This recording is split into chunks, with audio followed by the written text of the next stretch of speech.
Hey everyone, thanks for tuning in. If you're new here, consider subscribing. It really helps keep these stories coming. And while you're here, let me know in the comments where you're listening from.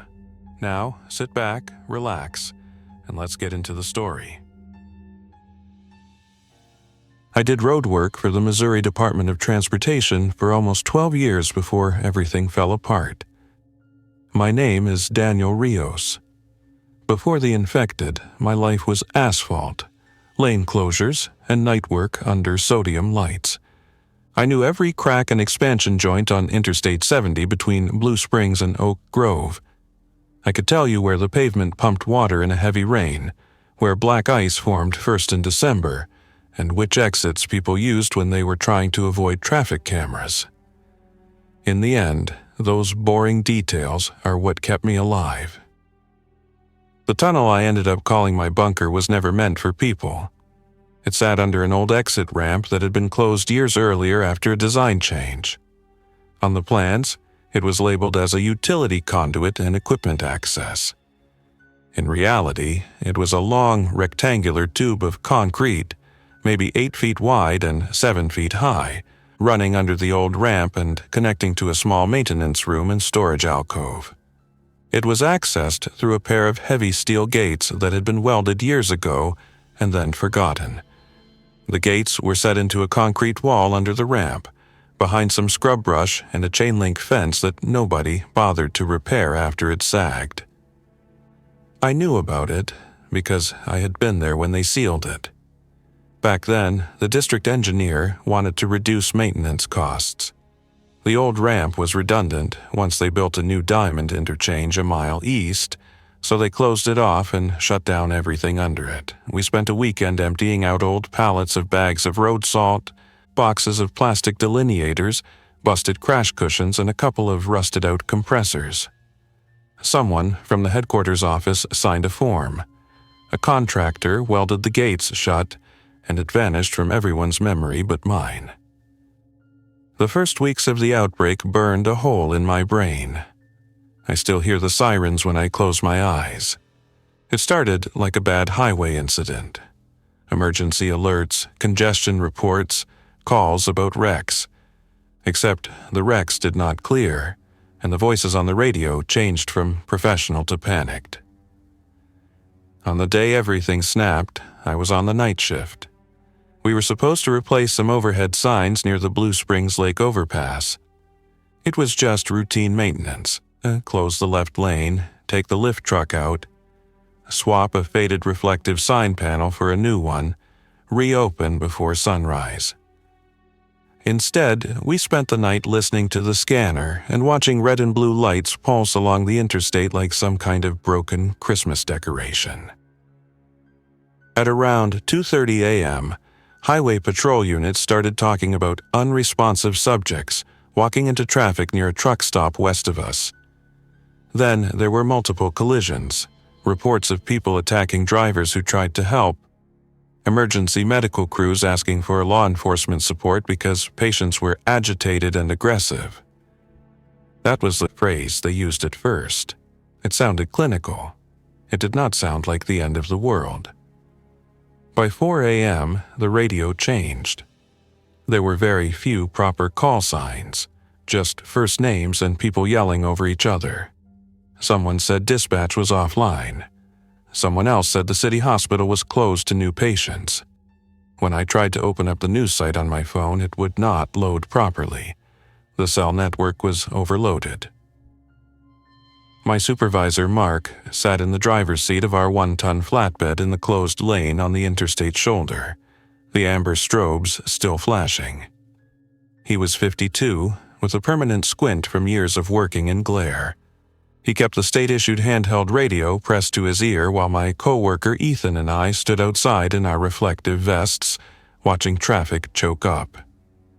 "You two," Mark finally said, pushing the door open. "Get in. They want us back at the district lot. We're supposed to stand by for emergency barricades." We packed the cones and folded up the aero board. Traffic had slowed to a crawl anyway. People were already driving on the shoulder, trying to escape something they did not understand. I climbed into the passenger seat. Ethan squeezed into the back, the vinyl seat squeaking as he dropped onto it.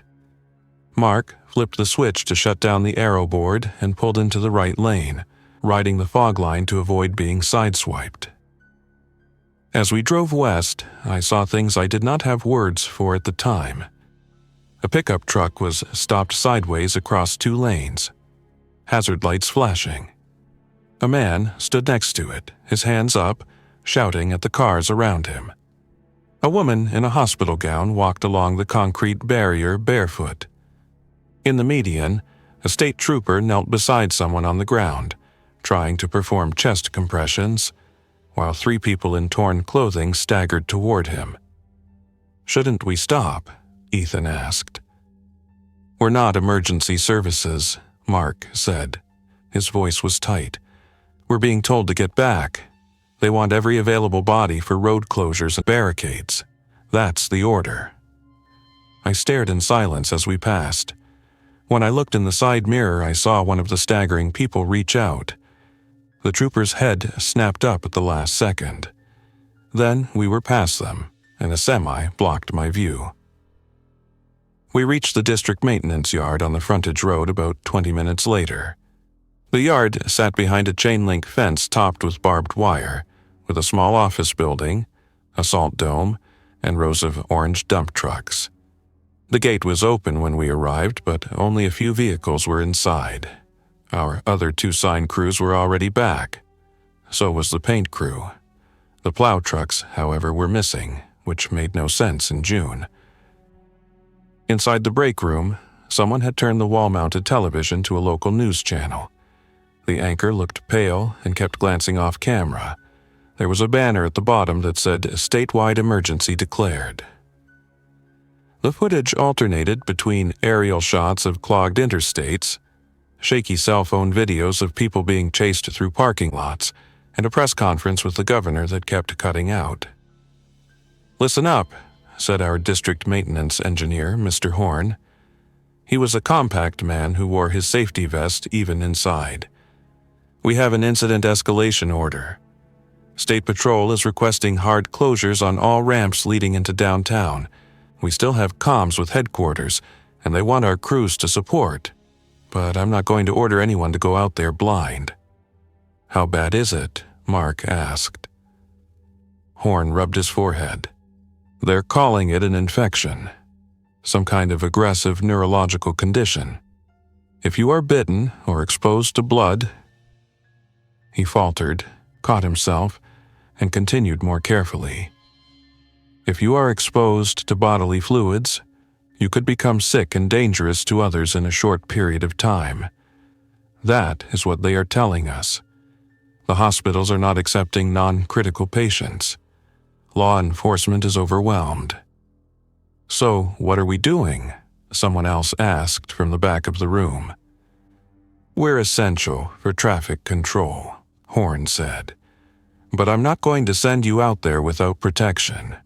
If you don't feel safe, you can shelter here in the yard offices. We've got backup generators and supplies for a few days. I've also heard some people are trying to get home while they still can. I can't stop you from leaving." Most of the guys started talking at once. Some of them had families nearby. Others had kids at school in the city. Nobody wanted to sit and wait, but nobody wanted to drive into a mess either. I stood near the coffee machine that nobody had bothered to turn on, my hands in my pockets, staring at my phone screen. My mother lived in South Kansas City. She was not answering. The last message she sent me the previous evening was a simple, "Good night, mijo." "You good, Dan?" Mark asked quietly. I swallowed. "I'm not sure what good even means right now." Mark nodded. He looked around the room and then reached into his pocket for the key ring he carried. On it was a stainless steel key with a red plastic tag. I recognized it immediately. "You remember the old tunnel under exit 17B?" he asked. "The one we sealed up?" "Yeah," I said. "Why?" "They had me bring that place up in a conference call a couple months ago," he said. Some engineer in Jefferson City was talking about using it for fiber optic lines in the future. Never happened, but they asked if it was still accessible. I told them no, but the key to the original gate is still here. They never collected it. "You're thinking what?" I asked, lowering my voice. "We're in the middle of a freeway," he said quietly. "People are going to remember this yard. They'll see the trucks. They'll come here for fuel or shelter. That tunnel under the old ramp is out of sight. No one remembers it." "You're saying we go there instead of staying here?" I asked. "I'm saying that if this gets as bad as it sounds, this place will not stay safe," Mark said. "A hidden concrete tube under an abandoned exit might." We both glanced up as the break room television flashed aerial footage of a park and ride lot where people were running between rows of cars. Some were being dragged down. The camera jerked, and the feed cut back to the studio. "Take the flatbed," Mark said under his breath. "Load whatever you can carry that will help you set that place up. Tools, materials, anything. Go now, while the lot is still quiet. I'll keep people focused on what's happening on the screen." "You're not coming?" I asked. He shook his head. "My wife is at home in Independence. I'm not leaving her. You go. You're good with concrete, welding, electrical. You can make that place livable." I hesitated. "Mark," he shoved the key ring into my hand. "You can't help everyone, but you can give yourself a chance. Get moving." The room was too full of voices and fear for anyone to notice me slipping back outside. I felt like I was walking underwater. Every movement took effort. My fingers fumbled with the key fob as I unlocked the flatbed. I opened the toolbox on the side of the truck and started grabbing whatever my hands landed on.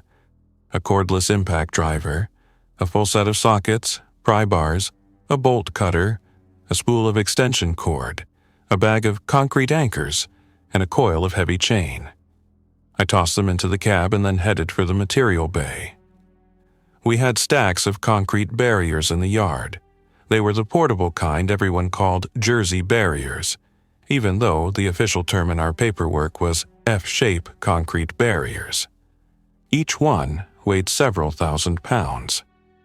There was no way I could drag one by hand, but we had a forklift with propane tanks and a full battery charge, parked 20 feet away. I checked the fuel gauge on the forklift. It was nearly full. I climbed in, started it up, and lifted a barrier onto the flatbed. I added 2 more, along with several steel plates we used to cover trenches. I grabbed a couple of steel posts for sign supports and slid them along the side rails. From the small storage shed, I dragged out a box of old traffic signal heads that had been removed from service but never recycled. They still had wiring and housings that could be repurposed for something. I took tarps from the inventory cage, rolls of plastic sheeting, and 3 unopened 5-gallon buckets of joint sealer. At the last minute, I sprinted into the office building and raided the supply closet for batteries, flashlights, and a dusty hand-crank weather radio that nobody had touched in years. The receptionist's candy jar still sat on the counter. I dumped it into a plastic bag and stuffed it into my jacket pocket. Sugar was calories, and calories were fuel. By the time I climbed back into the flatbed, my heart was pounding so hard I could feel it in my throat. I turned the key. The diesel engine coughed and then settled into a steady rumble. I checked the mirrors, took a breath, and rolled out of the yard. The interstate outside looked worse by the minute. The main line was almost completely stopped. The shoulder was clogged with vehicles that had tried to bypass the jam and then run out of room. I knew every ramp and back road in the area. I took the frontage road east, then cut across a local street to reach the old closed exit that used to feed into a business loop. The ramp itself had been barricaded with concrete barriers and plastic drums filled with sand. A faded "Road Closed" sign hung crookedly from a tripod stand. I killed the rotating amber lights on the flatbed and pulled up behind one of the sand-filled drums. There was nobody in sight. Overhead, the sound from the main line was a constant mix of horns, idling engines, and distant shouts carried on the wind. The closed ramp was overgrown with weeds pushing through the cracked asphalt. I used the forklift one more time to nudge a barrier aside, just enough to drive the flatbed through. After I cleared the choke point, I put the barrier mostly back in place, leaving only a narrow gap that would not be obvious from a distance. The underside of the ramp felt different, quieter. The main line was above and to the side, separated by concrete and air. The sound was muffled. Crickets still chirped in the brush. The concrete wall that hid the tunnel gates was stained with rust streaks and graffiti from before the closure. The chain-link fence in front of it sagged, half knocked over by some bored kids years ago. I parked the flatbed facing out, nose toward the way I had come, and shut the engine off. For a moment, the silence roared in my ears. Then the world settled into smaller noises. The ping of cooling metal, distant engines, a dog barking somewhere beyond the frontage road. The gate itself was double-leafed, heavy steel with a mesh center. The welds along the lock plates had corroded but were still visible. The original latch, now redundant under the welds, had a padlock on it that somebody had never bothered to remove. I ran my fingers over the rusted metal, then pulled the key ring out of my pocket. The key with the red tag slid into the old padlock like it had been waiting years for this moment. I turned it. The lock resisted at first and then clicked open. The welds were a different problem. Somebody had gone a little wild with the stick welder years ago, splattering metal across the seam. They were not pretty, but they were solid enough. I grabbed the cordless angle grinder from the truck, locked a cutting disc into place, and squeezed the trigger. The high-pitched whine echoed under the ramp. I flinched. Sound traveled in concrete spaces. Every second of that noise was a beacon. I forced myself to keep going, cutting through the weld beads one by one. Sparks showered onto the ground. My arms vibrated from the tool. After about 10 minutes of cutting and prying, the last weld yielded with a sharp crack. I wedged a pry bar into the seam and leaned on it with my shoulder. The left leaf of the gate groaned and swung inward a few inches, then a foot, then wide enough for me to slip through. The air inside the tunnel smelled like dust, concrete, and old oil. I clicked on a flashlight and shined it down the length. The tunnel stretched straight ahead, just as I remembered. The floor was bare concrete with a shallow trench for runoff on one side. Metal conduit pipes ran along the ceiling, dead and empty. About 30 feet in, the tunnel widened slightly into a rectangular alcove on the right, big enough to have held a small piece of equipment. Beyond that, maybe another 40 feet down, was a closed metal door leading to the maintenance room on the opposite side of the ramp. I walked the length slowly, checking the walls and ceiling for cracks. Everything was intact. No signs of water intrusion beyond some staining near the floor. No animal nests. No footprints in the dust except my own. I turned in a slow circle, shining the light on the alcove. This would be my living space. It was set back from the main line of the tunnel, giving me a place to build a secondary wall. If someone did get past the outer gate, they would still have to get through whatever I built across the tunnel, plus whatever door I put in front of the alcove.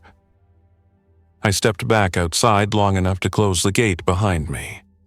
The hinges shrieked as I pulled both leaves shut.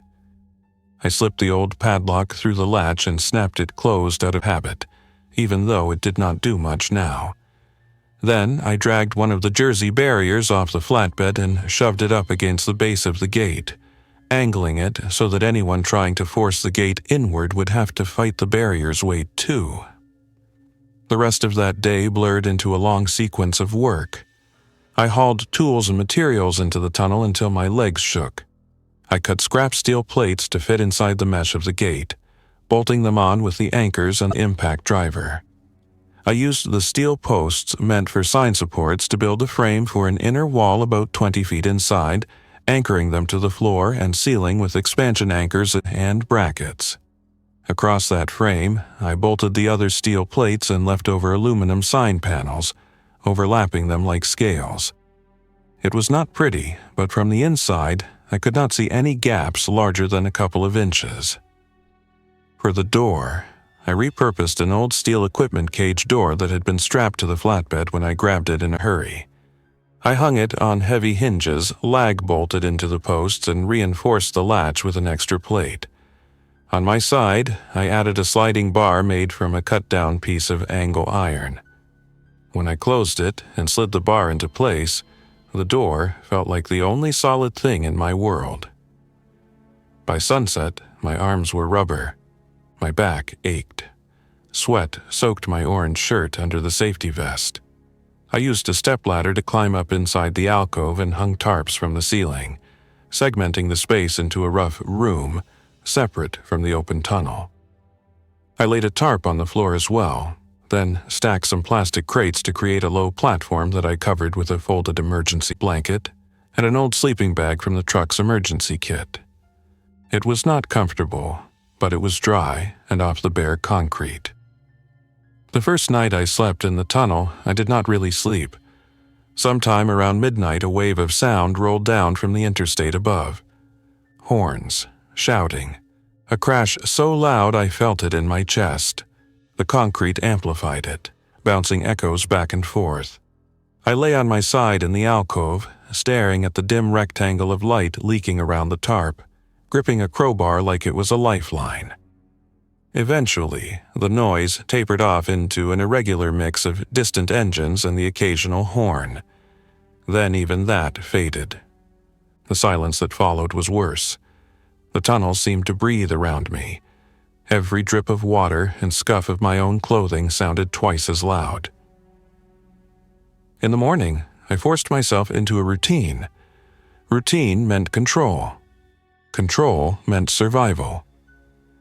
I inventoried everything I'd brought and wrote it down on a clipboard with a pen, just like I had done for years at the maintenance yard. 2 boxes of self-tapping screws. 1 cordless drill with 2 batteries and a charger. 1 cordless impact driver.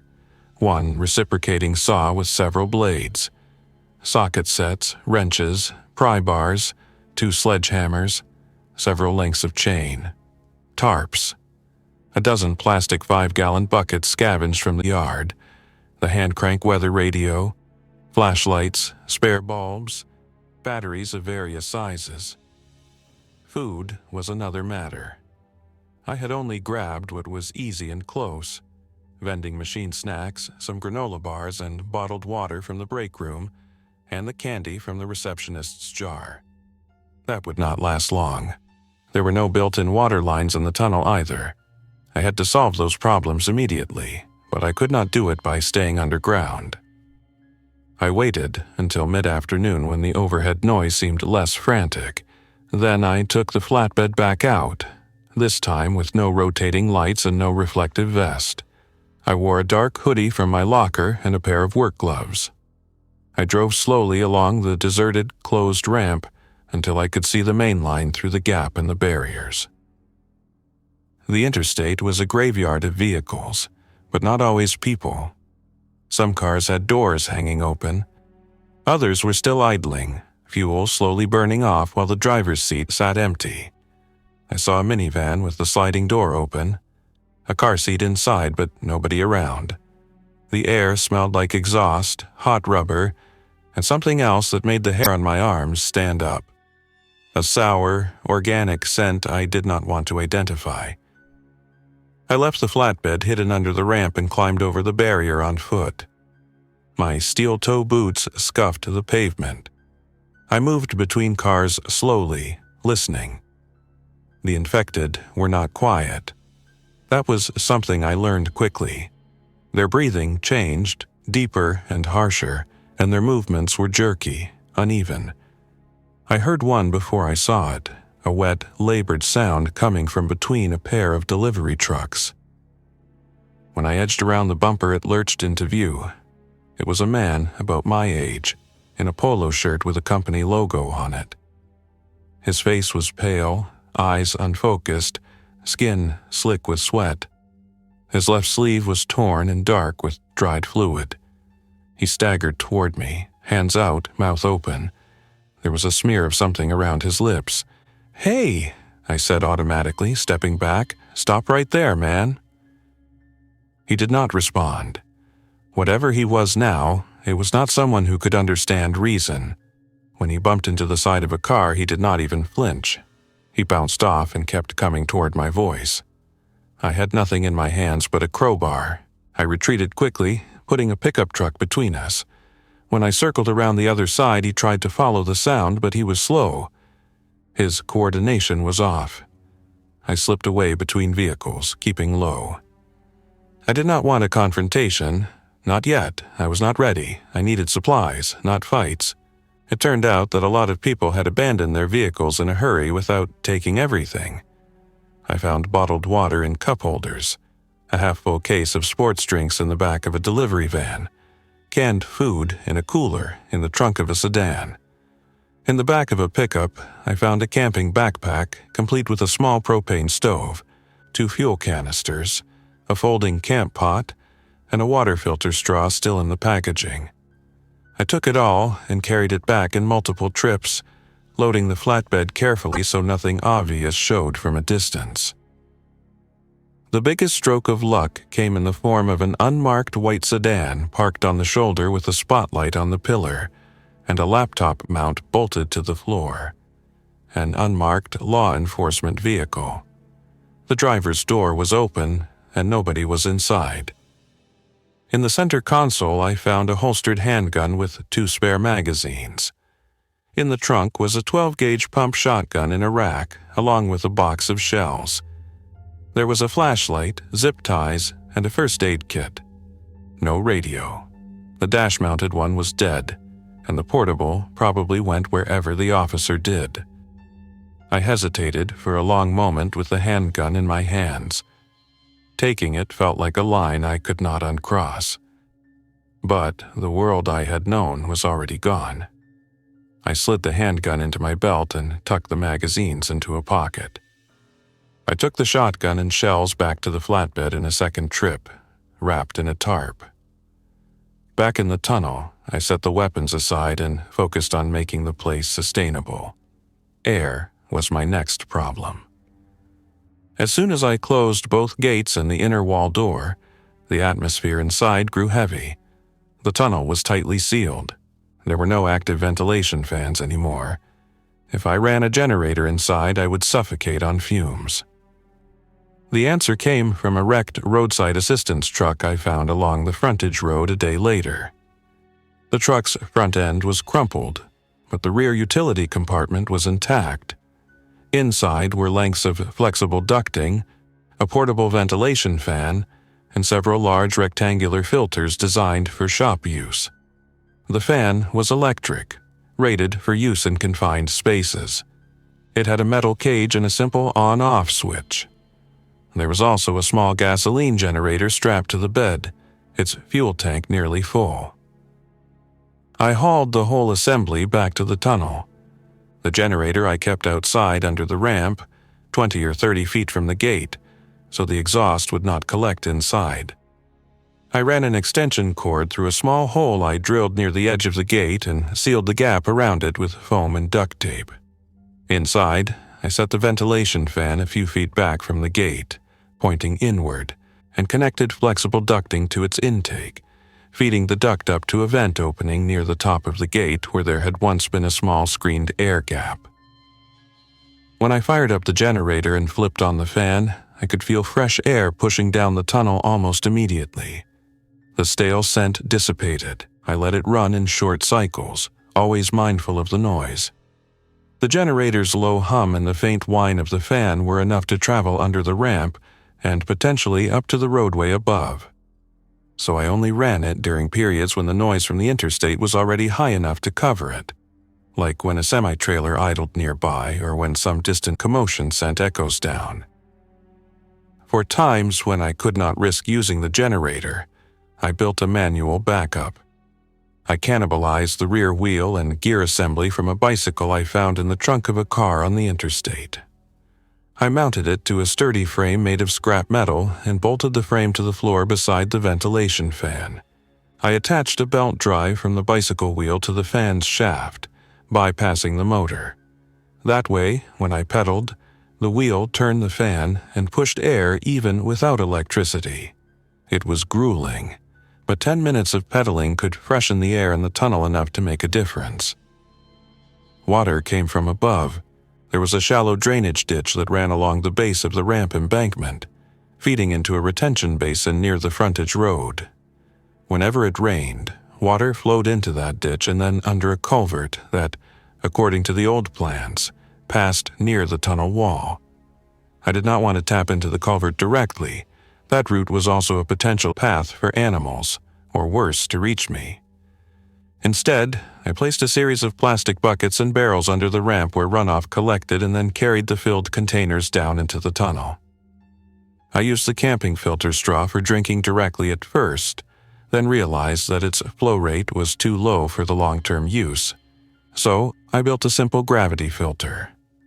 I filled one bucket with layers of clean gravel, sand, and charcoal from controlled burns of scrap wood, drilled small holes in the bottom, and set it over another bucket. I poured the collected rainwater through and then boiled the filtered water on the propane stove in small batches. It was slow and tedious, but it kept me moving and gave me something to do other than stare at concrete. Days turned into weeks. The world above me grew quieter in some ways and more dangerous in others. The constant traffic noise faded as vehicles ran out of fuel or were simply abandoned. In its place came different sounds, occasional gunshots, distant shouts, and sometimes the low, guttural moan of infected wandering near the embankment. They rarely came directly under the ramp. Most followed open paths and noise. The old closed exit had neither. On one of my cautious trips to the interstate, I saw a group of survivors using the breakdown lane as a walking path. They carried backpacks and pushed a shopping cart piled with bags. A woman at the front held a baseball bat. A man at the back had a rifle slung over his shoulder. They looked exhausted, but disciplined. They did not see me. I watched from behind an overturned SUV and then slipped back to the tunnel, my heart racing. It became clear that however bad I thought things were, they were worse in the open. It also became clear that people who survived the first wave would become a different kind of hazard. Fuel would be a currency. Food and water would be reasons to fight. I needed to control access to my bunker completely. To that end, I improved the outer approach whenever I could. I used the forklift and the flatbed to reposition 2 more concrete barriers in front of the gate in an offset pattern, creating a narrow zigzag that vehicles could not easily drive through at speed. On the inner side of the gate, I hung more steel panels on the frame and added another layer of chain. I installed a viewing slot at eye level in the inner wall door by cutting a rectangular opening and bolting a hinged plate over it, which I could lift from the inside. That way, if someone tried to force their way in, I could see them without exposing myself. I also started collecting information. The hand-crank weather radio became my main link to a larger world. Some nights, I would sit on my makeshift bed in the alcove, turning the crank until my hand cramped, listening for any station still broadcasting. For a while, local AM stations carried emergency messages repeating the same instructions. Stay inside, avoid contact, do not attempt to travel. Sometimes a tired-sounding announcer would read off lists of shelters. Over time, the list of shelters grew shorter. One by one, stations went silent.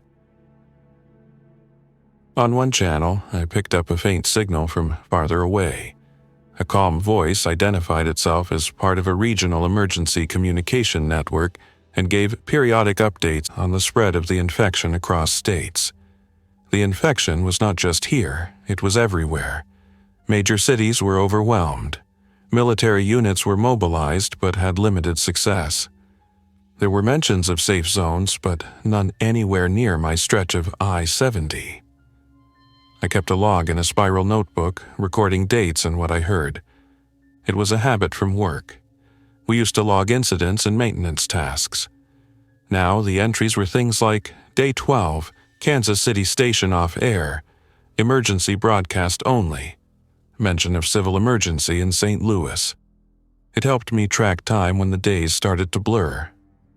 My contact with other humans, what little there was, always carried risk. The first direct encounter happened about 3 weeks after I sealed myself in.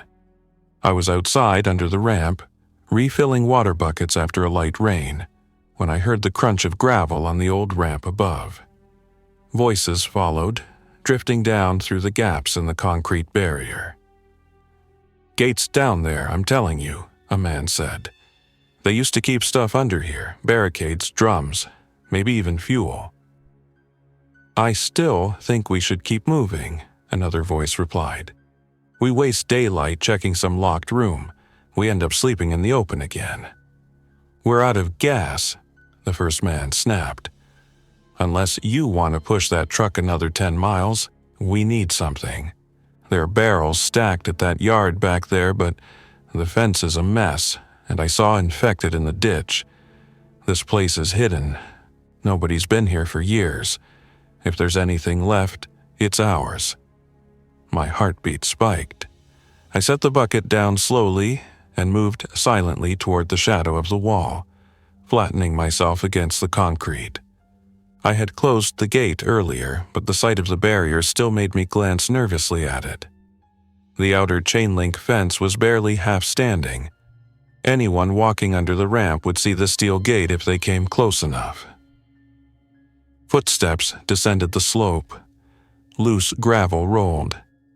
A flashlight beam swept the underside of the ramp, flicked across the flatbed and stopped on the gate.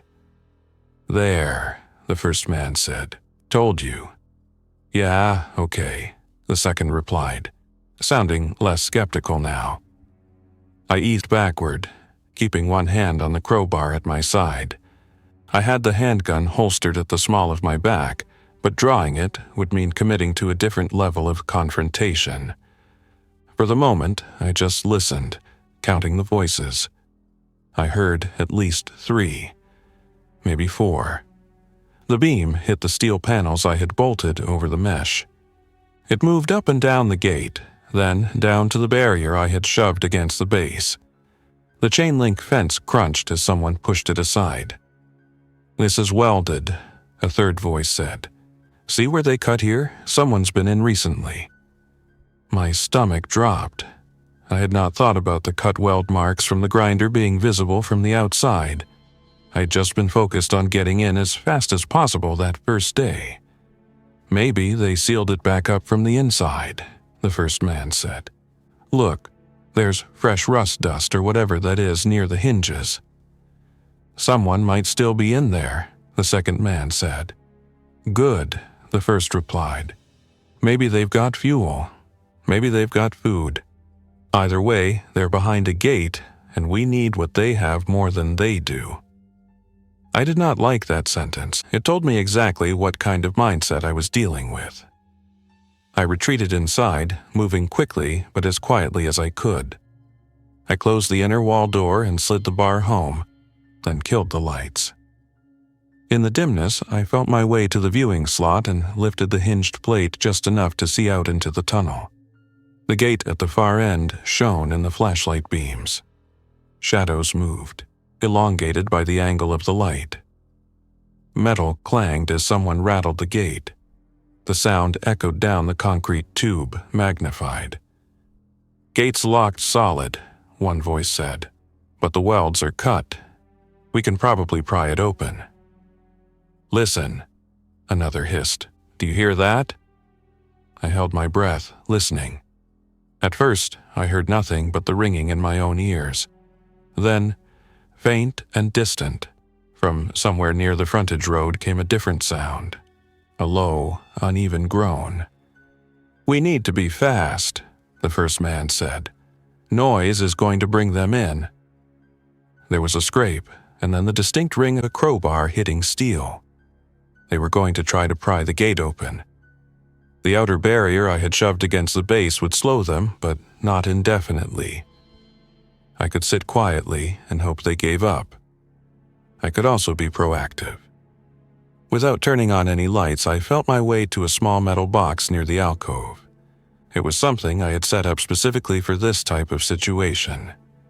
Inside was a handheld loudspeaker with a coiled cord and microphone, salvaged from one of the trucks. I had extended its speaker on a cable and mounted it behind the steel plates near the gate, hidden. I could talk into the microphone from my position inside the inner wall and have my voice echo out from near the gate itself. I flipped the switch on the small amplifier powered by a 12-volt battery and brought the microphone close to my mouth.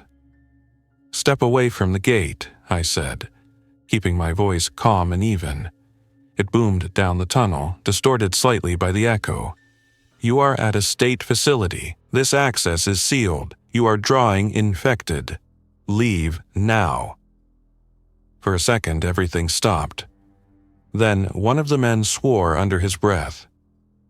"Who are you?" he demanded. "You with the state police?" "I'm the one controlling that gate," I replied. "You crack it open. You will not like what happens next. You're under a concrete ramp. Sound carries. You already attracted infected. They're coming down that slope right now. Listen." It was not entirely a bluff. The groans were getting louder. I could hear the uneven thump of feet on asphalt. The men outside did too. Their flashlights flicked nervously toward the opening under the ramp. "You have fuel in there?" the first man called. His voice was strained now. "Gasoline? Diesel? We saw the yard back there. You guys always have tanks." "Not here," I said. "This is an access tunnel, equipment and road materials storage only, no fuel, nothing that will help you on the road." "That's not what I heard," he snapped. "They used to keep drums down here. We're not asking you to give it up, we're taking what we need." Behind his words, I heard another sound. The deliberate rack of a shotgun being cycled. That tightened my chest. If they started blasting the gate, they would not get through quickly, but they would shred my steel covering and possibly ricochet fragments down the tunnel. They would also make enough noise to bring every infected within half a mile. "You fire that shotgun at a steel gate under a concrete bridge while infected are on the slope," I said, forcing my voice to stay steady. "And you will be locked between them and a barrier you can't breach in time. How long do you think you last with nowhere to retreat?" A ragged shriek cut across our standoff. The sound was high and raw. The infected had found them. I heard scrambling feet, a shouted curse, and then the roar of the shotgun. The blast thundered under the ramp and into the tunnel. Even through the gate and inner wall, it made my ears ring. I heard another shotgun blast, and then the flat, panicked cracks of a handgun. "Back up!" someone yelled. "Back up the slope!" Another howl. A grunt. The metal of the gate rattled again, but now it was from bodies colliding with it on the outside. I heard a wordless scream right next to the steel, and the mesh vibrated as hands or fists pounded against it. The infected had zeroed in on the cluster of humans under the ramp. Sound, motion, scent. They were drawn to all of it. I stayed away from the gate. There was nothing I could do. Opening it would only bring that chaos into my tunnel. I clenched my jaw, set the microphone down, and backed up until my shoulders touched the tarp hanging in the alcove. The maintenance tunnel carried every sound into my bones. The scuffling, the grunts, the hammering of fists on metal, the occasional gunshot getting more erratic, the hoarse breathing. It went on longer than I wanted it to. Then, slowly, it faded. When all I could hear again was my own heartbeat and the distant moan of a single infected, somewhere above, I exhaled a breath I had not known I was holding. I waited for hours before I dared to even crack the viewing slot. When I did, the only light came from the faint gray of day filtering in around the gate at the far end. I saw no movement, I heard no voices. I did not go outside that day, or the next. On the third day, I finally opened the inner door and stepped cautiously down the tunnel. The steel of the gate felt cool when I put my palm against it. Through a small gap near the top, I saw a smear of something dark on the outside surface. I did not need to see more. The infected had left their marks. I heard nothing. No breathing, no shuffling, just wind and the occasional creak of the ramp structure. I went back inside and did what I knew was necessary to live with what had happened. I made a note in my log. Day 24. First direct group approach. Aggressive, demanded fuel. Infection reached them before the gate was breached. No contact since. Lesson. Bunker design took confrontation away from my immediate position. The fight happened outside, not inside. Surviving infected and humans both requires control of access. That situation cemented something in my mind. I could not advertise my presence. The bunker worked because it was hidden and heavily controlled. Letting people see that there was someone inside was already a risk.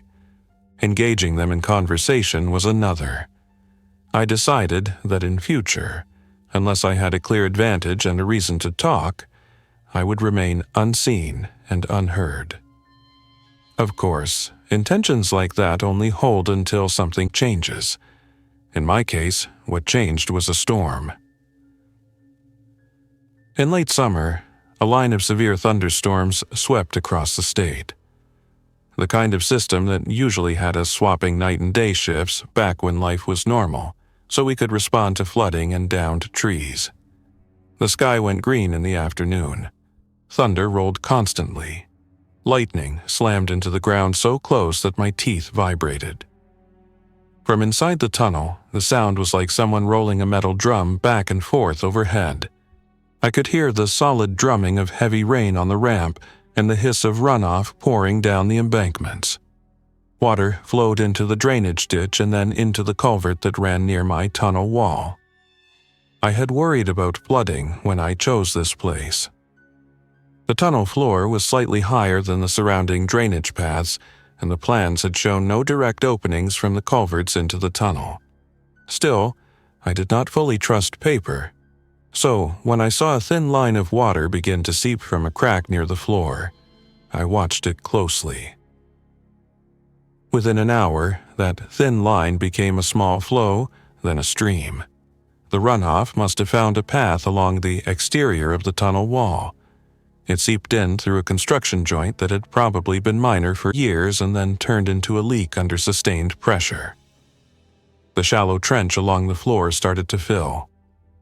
I grabbed the broom and pushed water toward the far end, trying to keep it away from my living alcove. My boots sloshed. The air grew damp.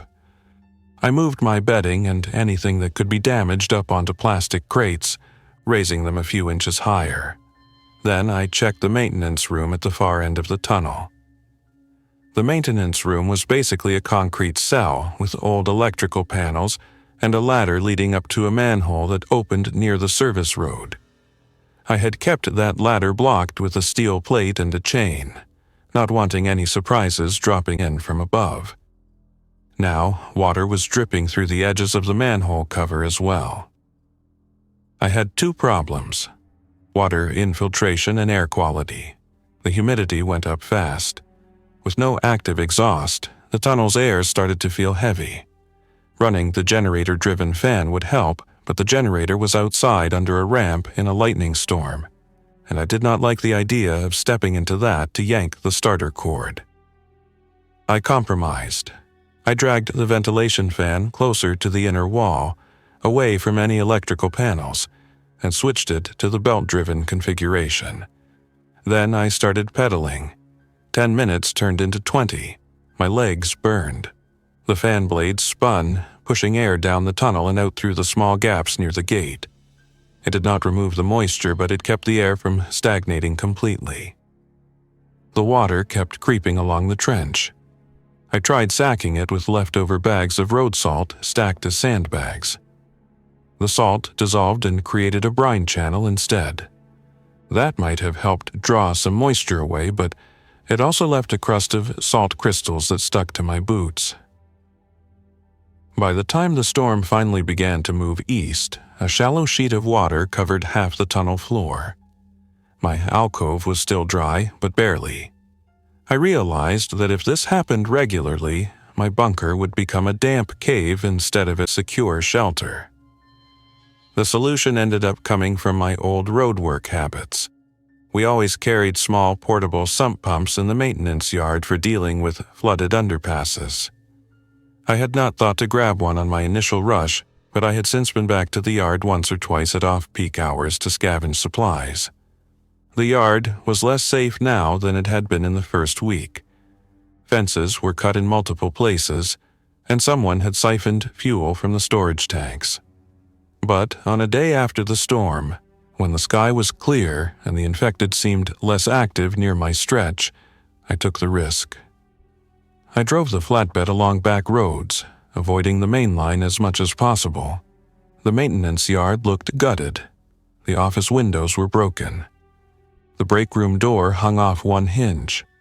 Trucks sat at odd angles, some with their hoods up, others missing tires. I parked outside the gate, left the engine idling for a quick escape, and slipped in with a crowbar in my hand. Inside the supply shed, I found 2 sump pumps still in their crates. I also found lengths of discharge hose and a stack of extension cords. I grabbed as much as I could carry and was about to leave when I heard movement in the office building. "Hello?" a voice called weakly. I froze. The voice was human, hoarse but coherent. It came from the direction of the break room. Every instinct told me to leave. Every other instinct told me that walking away from a human voice in distress would carve something out of me I would never get back. I moved cautiously down the hallway.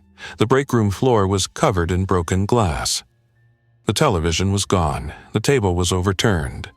In the corner, propped against the vending machine, sat Horn, our district maintenance engineer. He was thinner than I remembered, his safety vest hanging loose over his shirt. His face had lines that had not been there a month earlier. There was a bandage on his left arm. Stained, but not fresh. "Dan," he said, blinking, "is that you?" "Yeah," I said cautiously. "You all right?" He laughed, a rough sound. "Define all right." I scanned the room. No one else, no obvious signs of infected entry beyond the broken door, which could have been human raiders as easily as anything else. I stepped closer, keeping my distance just enough to react if I had to. "What happened?" I asked. "Most people left," he said. "After the first week, when it was clear the city wasn't going to recover quickly, a lot of the crew tried to reach family. Some never made it back, some never tried. We had a few of us here, but infected kept testing the fence. Then some locals decided the trucks and fuel were theirs. We held them off once. After that, everything emptied out. I stayed here because..." He trailed off and gave a tired shrug. "Habit, I guess. And I didn't have anywhere better to go." "Are you bitten?" I asked quietly, glancing at his bandaged arm. He shook his head slowly. "Cut myself on broken glass, tried to patch up a window. It's not pretty, but it's not that. If it was, I wouldn't be talking to you like this." His skin was pale, but his eyes were clear. No fever flush, no trembling. I'd seen enough infected by then to know the difference between someone ill and someone undergoing whatever that transformation was. "I've got a place," I said. The words surprised me as I said them. I had not intended to share that. "It's not much, but it's secure. A tunnel under the old exit 17B. Horn squinted, then nodded slowly. "The one we sealed? You got in?" "Yeah," I said. Been there since the first week." He inhaled carefully as if even that took effort. "You did good, Rios. That's the kind of thinking that keeps you alive." "There's room for one more," I said before I could stop myself. "As long as we're careful. I can't house a whole crew, but if it's just you—" He considered that. "You sure? Another mouth to feed, another person to worry about." "To be honest," I said, "staying completely alone is starting to mess with my head. Having someone to share watch and work wouldn't hurt." He gave a faint smile. "All right then, help me up." He was weaker than I expected. Walking him out to the flatbed took time. Every minute there increased our risk. I kept my ears tuned for the heavy, uneven steps that signaled infected, but we reached the truck without incident. I helped him into the passenger seat and drove us back along the side roads.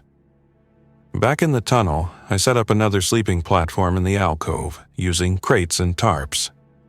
Horn moved slowly but stubbornly, insisting on doing as much as he could himself. Once he was settled, we went through the basic rules. No unscheduled trips outside, no noise near the gate, no open flames without ventilation. He nodded, absorbing each point.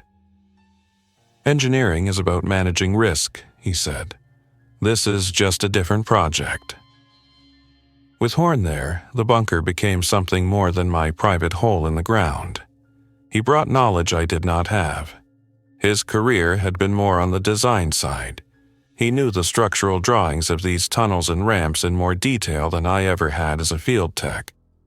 Together, we improved the sump system, finding the best place to put the intake so that water in the floor trench would collect there first. We calculated approximate flow rates from the retention basin and adjusted pump run times accordingly. He helped me refine the ventilation system too. We adjusted the ducting to draw intake air from a higher point near the ramp where exhaust gases were less likely to pool. We added additional filters in series, workshop filters from the roadside truck, plus furnace filters scavenged from nearby houses. With two people, tasks ran faster. When one of us pedaled the manual fan, the other kept watch near the viewing slot and listened for trouble. When we went outside to collect water or scavenge from vehicles, we did it in pairs, one on lookout while the other worked. We rotated shifts for listening to radio broadcasts and keeping the log. Time continued to pass. The infected did not vanish, but they seemed to settle into a pattern. They roamed along predictable paths, down the main line, around rest areas, along frontage roads. Places with human activity or lingering sounds drew them. Our quiet tunnel remained low on their list. That safety, however, had a cost. It made us protective, suspicious of anyone who came too close. The next confrontation with humans echoed that from day 24, but with a different outcome because we were different people by then. It happened nearly 2 months in. We heard the first signs in the afternoon. An engine, not the distant idle of a stuck vehicle, but a deliberate approach. Tires crunched over debris on the old ramp above. Voices followed, loud, confident, not bothering to be quiet. I was in the alcove, cleaning a shotgun barrel with a rag, when Horn raised a hand. "Listen," he said. We both froze. The sound grew clearer, a truck rolling to a stop, doors opening, heavy boots on pavement. Laughter. Someone whistled a few notes. Under the ramp, a voice said, "This is the spot. Old man at the gas station said there's a tunnel under here, maintenance or something. If there's any fuel or gear left in this stretch, it'll be there." I closed my eyes briefly. The gas station owner near the frontage road had been alive the last time I passed that way. He must have traded information for something. Or maybe they coerced it out of him. Either way, our hidden location was not as secret as before. "You ready?" I asked Horn. He nodded once. "Same as last time. You talk, I watch." We moved into position. Horn took the viewing slot. His eye at the edge of the opening. while I picked up the microphone for the loudspeaker and adjusted the volume. Outside, the new arrivals trampled through the brush. The chain-link fence rattled. At least 4 voices, maybe 5. "Gate ahead," someone said. "See that steel? That's not original." I felt a grim, involuntary flicker of pride. My modifications were noticeable enough to stand out as signs of habitation, but also intimidating. Heavy steel over mesh, barriers stacked in front. It looked more like a fortified entrance than a forgotten storage gate. They walked right up to it. One of them thumped it with the side of a boot. The sound reverberated down the tunnel, deep and solid. "Anybody home in there?" a voice called. It had a mocking tone, a bit of forced humor. I let a couple of seconds pass. Too quick a response would betray nervousness. Too slow, and they might try forcing something without talking. "What do you want?" I said into the microphone. My voice echoed near the gate. "Well, would you look at that?" another voice said softly. "We've got a tenant." "We're just looking for a place to shelter," the first man called, louder now. "We've been on the road a long time. Saw this ramp, thought maybe there was a spot under here you folks weren't using. We're not here to cause trouble." "Then you can keep moving," I said. "This is a sealed access tunnel. You linger under a ramp making noise, you'll draw infected. Keep walking and you live longer." One of them laughed, but it was not friendly. "You sound like one of those guys from the emergency stations. You got a badge in there, pal? Or just a bunker and a guilty conscience?" The others chuckled. Horn murmured, barely audible. 5 of them. 2 long guns, at least 1 pistol. One of them keeps glancing at the sides, not just looking at the gate. "I don't have a badge," I said. "I have a steel gate, a reinforced inner wall, and no reason to open for people who think threats are funny." The first man's tone cooled. "Look, we're not blind. We see the barriers. We see that this gate isn't rusted shut like it was. Someone's been going in and out.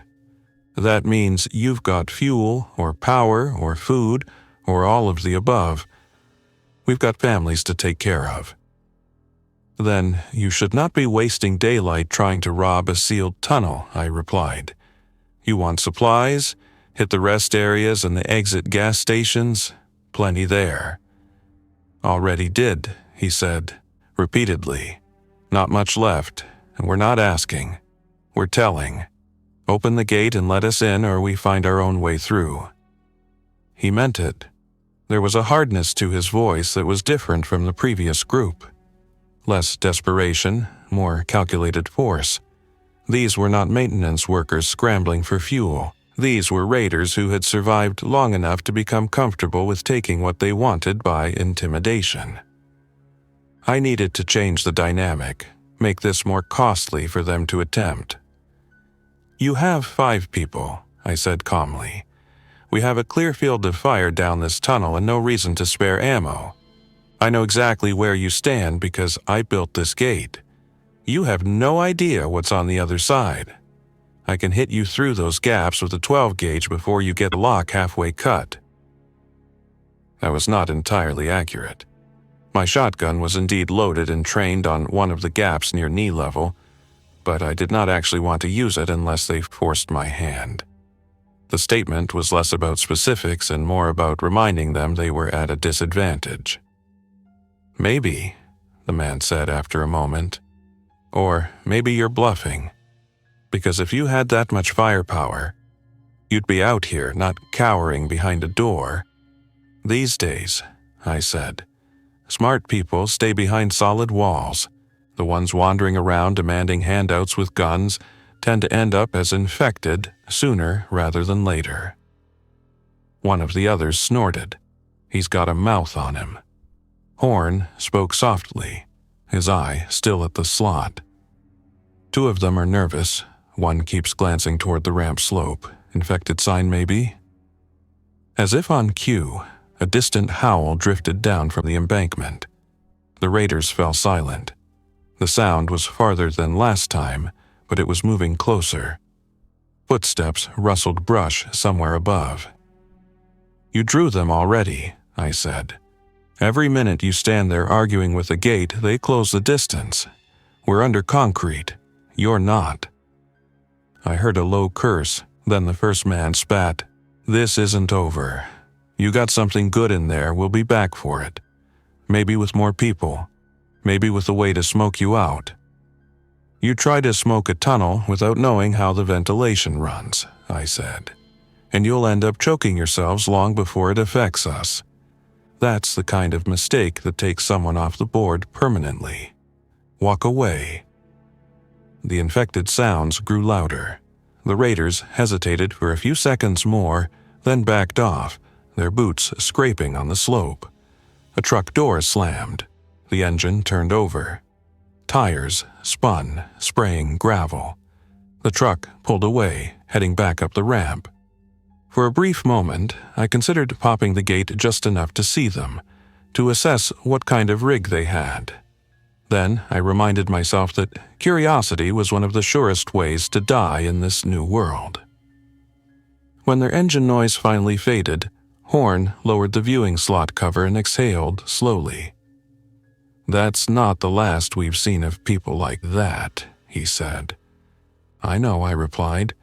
"The better this bunker works, the more tempting it is for anyone who finds it, whether they deserve it or not." "So," he said, "how long do you plan to keep doing this? Living under a highway, keeping everyone out, waiting for people with bigger guns to show up someday?" The question hung between us. It was something I had been thinking about in the quiet hours, staring at the flashlight beam reflecting off concrete. "I don't know," I admitted. "Sometimes I think the plan is to stay until the infected starve or decay or whatever the end stage is for them. Other times, I think the plan is to hold long enough for someone more organized to come through and set up something better."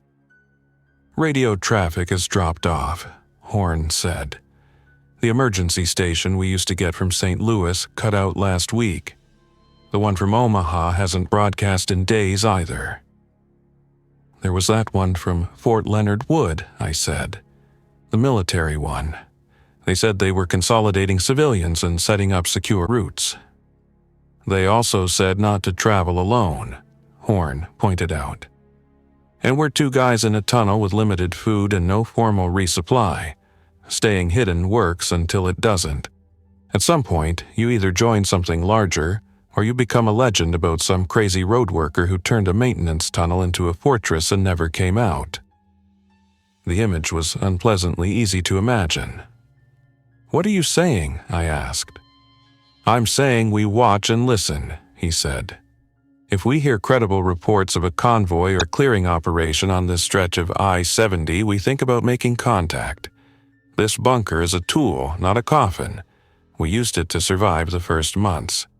That doesn't mean we have to die here." The idea of leaving made my chest tighten.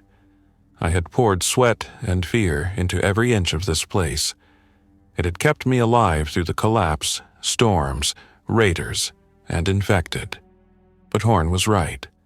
A bunker without an exit plan was just a slower kind of trap. We spent the following days improving our odds. We packed go kits in case we had to leave quickly. Backpacks with food rations, water filters, basic medical supplies, ammunition, and spare clothing. We prioritized items that would be hard to replace. Tools, certain parts of the ventilation system that could be broken down and carried, the hand crank radio, key documents like maps. We also made one last significant upgrade to the bunker itself, a concealed exit. The maintenance room's manhole was our only path that did not go directly past the front gate. Up until then, I had treated it as a vulnerability. Now, we turned it into an asset. We unbolted the steel plate that blocked the ladder and cleared the rust from the rungs. At night, when infected activity on the frontage road was lowest, we carefully pried open the manhole cover just enough to peek out. The cover opened in a grassy patch near a quiet side road that paralleled the interstate. From there, if we stayed low and moved along tree lines, we could theoretically reach other areas without revealing the tunnel's main entrance. We rigged a lever system that allowed us to open the manhole from below with minimal noise, using a length of pipe and a pivot. When closed, we added an extra steel strap across the underside that would keep anything heavy from accidentally dislodging it. It was still a risk, but a calculated one. In late autumn, we finally heard something different on the radio.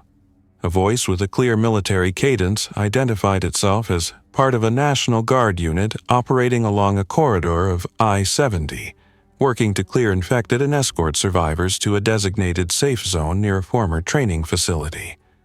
The signal was weak at first, fading in and out, but we caught enough details. Mile marker references, call signs, rough timelines. Convoy moving eastbound from mile marker 25 to mile marker 45 between 10 a.m. and 2 p.m., the voice said. If you are a survivor in that corridor, stay off the mainline lanes unless you can make clear visual contact with the convoy. Avoid sudden movements toward vehicles. Approach from open ground with hands visible. We will not stop for every individual, but we will assess situations as we can. Repeat, this is Missouri National Guard.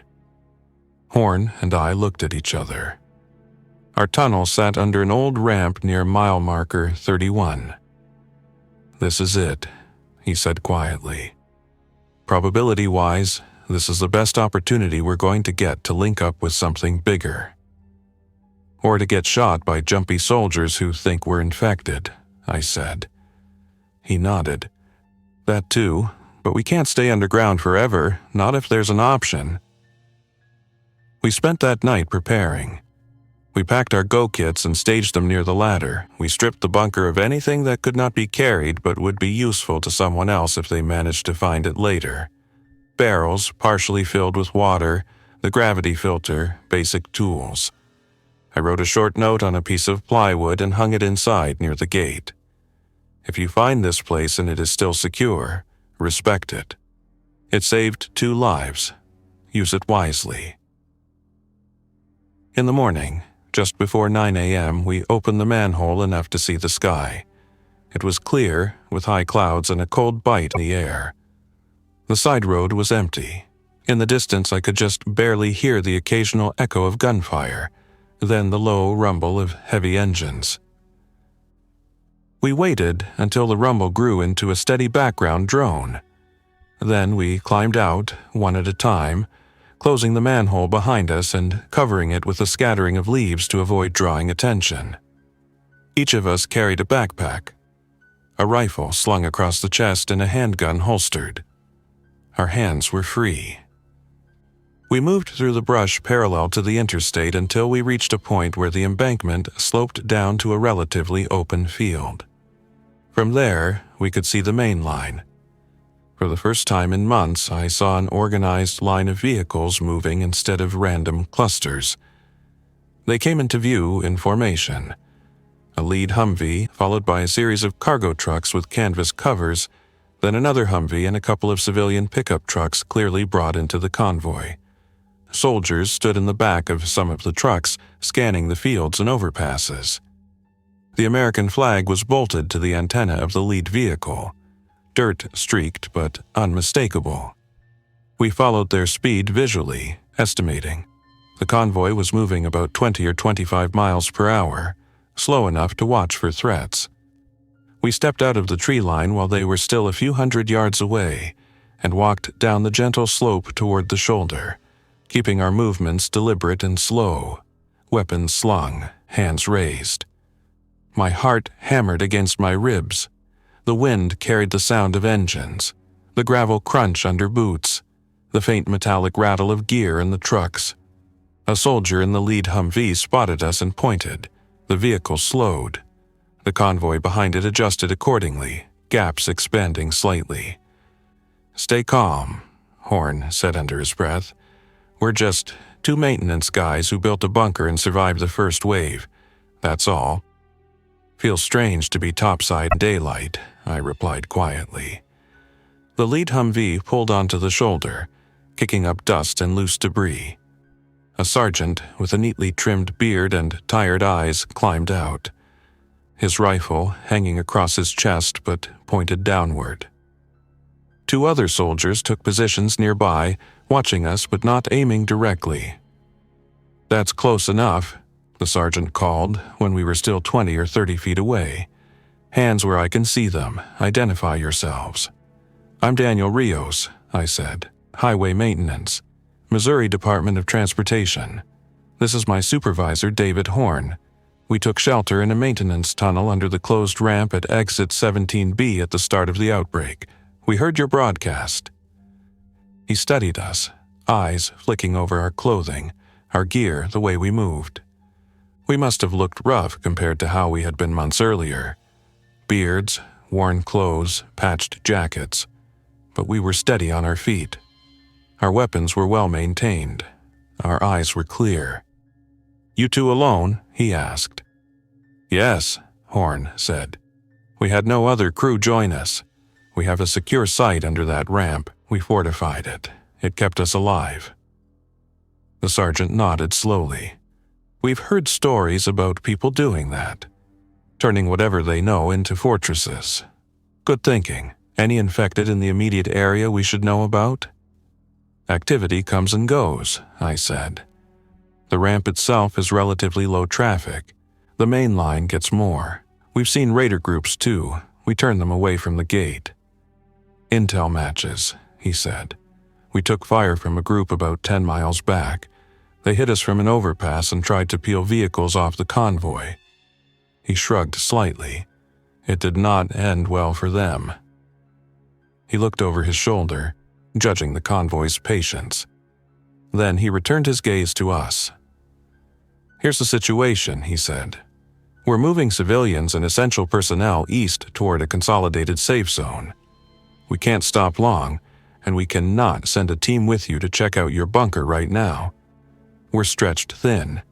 If you want to join the convoy, you join now, and you come with us. If you want to stay in your tunnel, that's your call, but don't count on another convoy coming through on this exact stretch anytime soon." The choice landed in our laps like a concrete block. Stay in the bunker we built with all its familiarity and security, or leave with this imperfect but real sign of organized human structure. Either way, there was no guarantee. I glanced at Horn. He was watching me, eyes steady. "We built that bunker to survive the first collapse," he said quietly. "We did that. Now the project is different. It's not about walls. It's about rebuilding something bigger than a maintenance tunnel." I nodded slowly and turned back to the sergeant. "We'll come with you," I said. "We can help. We know these roads. We know the infrastructure, culverts, access tunnels, bridges. That has to be worth something." A faint smile touched the sergeant's eyes. "Right now, anyone who knows how not to die on a highway is worth a lot. Climb in the back of that truck." He pointed to an open cargo truck a few vehicles back, canvas flaps tied up. As we walked toward it, I looked once more at the ramp and the patch of concrete and brush that hid the manhole to our tunnel. The bunker under there had been a prison and a refuge, a workshop and a shelter. I imagined someone someday discovering it. The steel gate, the inner wall, the tarps in the alcove, the improvised ventilation system and sump pump, and wondering about the people who built it.